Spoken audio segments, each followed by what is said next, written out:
Depuis son ouverture, le Conseil scientifique du Centre cardio-thoracique de Monaco organise, le deuxième vendredi de novembre, une journée médico-chirurgicale de cardiologie ou de pathologie thoracique réunissant des spécialistes de réputation internationale.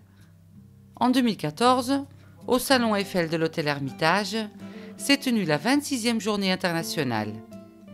L'actualité en chirurgie de l'aorte et des nouveaux choix stratégiques étant à l'ordre du jour, le Conseil scientifique a eu le plaisir d'accueillir les deux précurseurs des procédures endoluminales dans le traitement des anévrismes.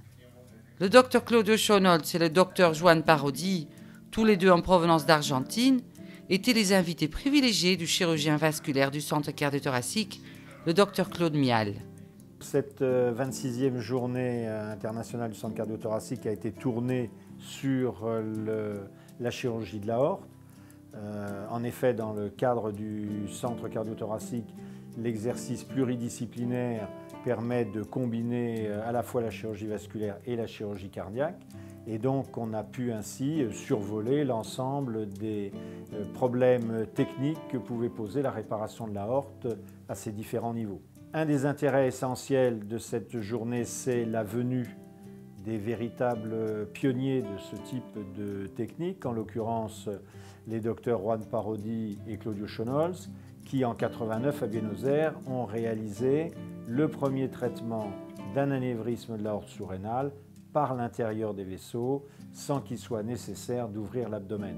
I was a vascular fellow at the Cleveland Clinic in 1976, and we were doing a lot of open procedures to fix aneurysms and other pathologies like occlusions or trauma. And the morbidity and mortality was very high.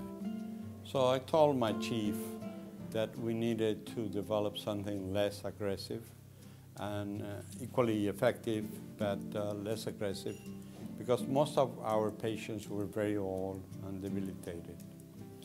And so I started with the idea of treating these patients endoluminally. I mean,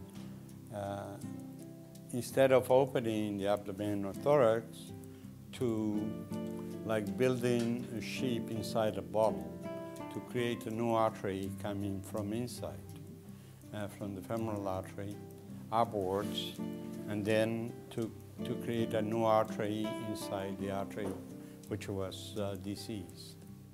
And the first patient was one of the relatives of the president of Argentina, who couldn't have surgery and had a big aneurysm. And I treated him. I told him, you know, you're going to be the first human. I don't have any experience in humans.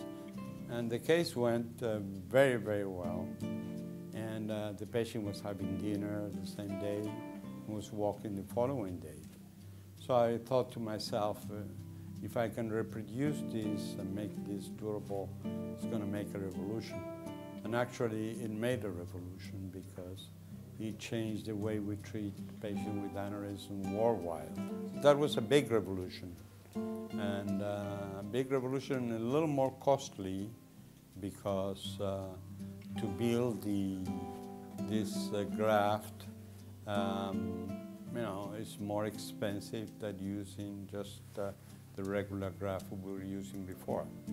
But it is compensated by having no mortality, virtually no morbidity, and the recovery time is much shorter, I would say a few days. And the patient is working again and doing, and even we can treat patients we couldn't treat before because they were very sick and couldn't tolerate general anesthesia and a big operation.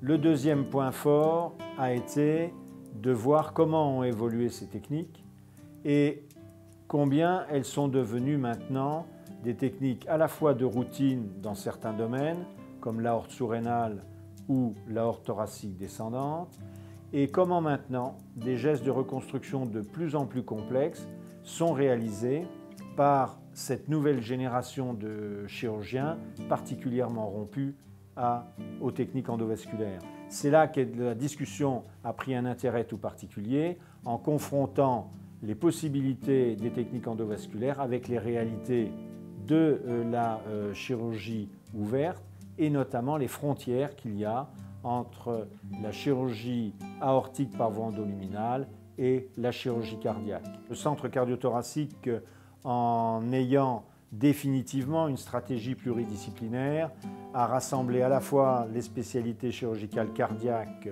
et vasculaires, mais aussi la cardiologie interventionnelle, ce qui nous permet, dans le cadre de la prise en charge des malades du centre, d'avoir recours à ces différentes techniques de manière plus ou moins complémentaire, et ça nous permet surtout d'envisager l'avenir en sachant que l'on peut proposer des techniques de plus en plus complexes au niveau de l'aorte qui peuvent être soit purement endovasculaires, soit purement de la chirurgie cardiaque, soit et surtout une procédure hybride qui soit la conjugaison des prolongements de la chirurgie cardiaque et des prolongements des techniques endovasculaires.